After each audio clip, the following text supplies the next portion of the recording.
an zapi de inta an itluk mo angan deu athong deu tin an mo ti mi kha avun kan thri fi than lo ti mi te kha kam som ta na thiang thrau zong pathian si kan nak ti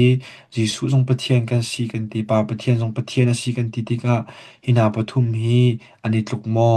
angan deu mo ti kha hi ka zon abihal na kam van hal mi si ka zon ta chun na van pe kan du mi na chu hi ka hin minung pathum kan nai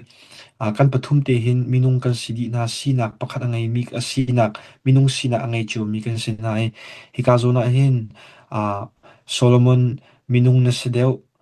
UJP minung na sedeu ti mi kha hung minung asedeu lo ti mi kha ki ase khawlo mi ka sina achun tling te na ngai di mi kan si pa kan sina zonga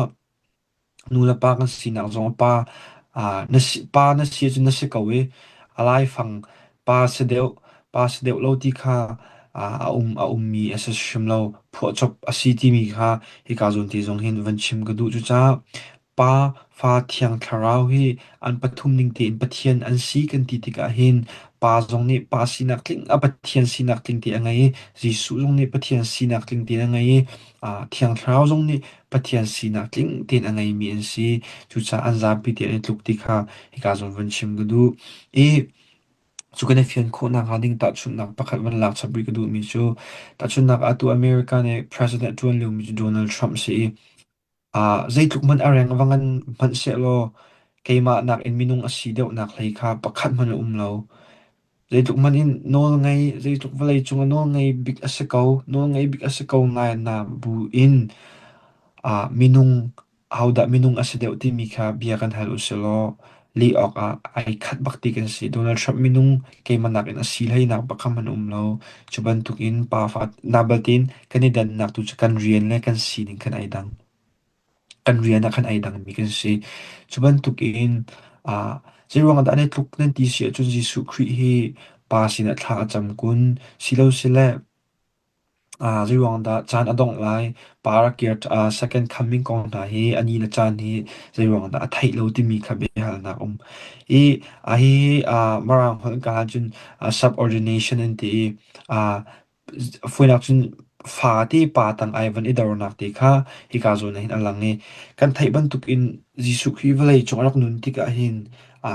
minung si na khi tling tin angai ve mi si ti ka a fiang tuk ni chu zai ruang da pa a chon biak la pa tang ai tei dor nak vil te hi ai tei dor na arung hi pa nakin aniam salowin minung a sinak in minung cha a fiang chun perfect example minung ni zul ok atlak mi a minung jisu chakan thai ban tukin minung sinak tling tin angai vi mi si te ka kha a minung tling sinak te kha kan ma ni zau chun ok thil atuak mi khatam pi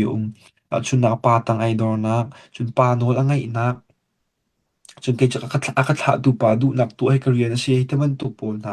a foi nak zai khida akan chom piak mi si ti si chun kan ni chu pa tang ai dor wedding mi le pa no ngai ding mi kan si na kha hi Jesu Khrih ai tang dor nak ni hin Jesu Khrih aminung si nak anun nak a hin alang mi si ti kha hi ka zo na hin atoi fian nak tin van chim ga du chu cha pangai mi si ai tuk di mi si ti kha hi ka zo na hin kai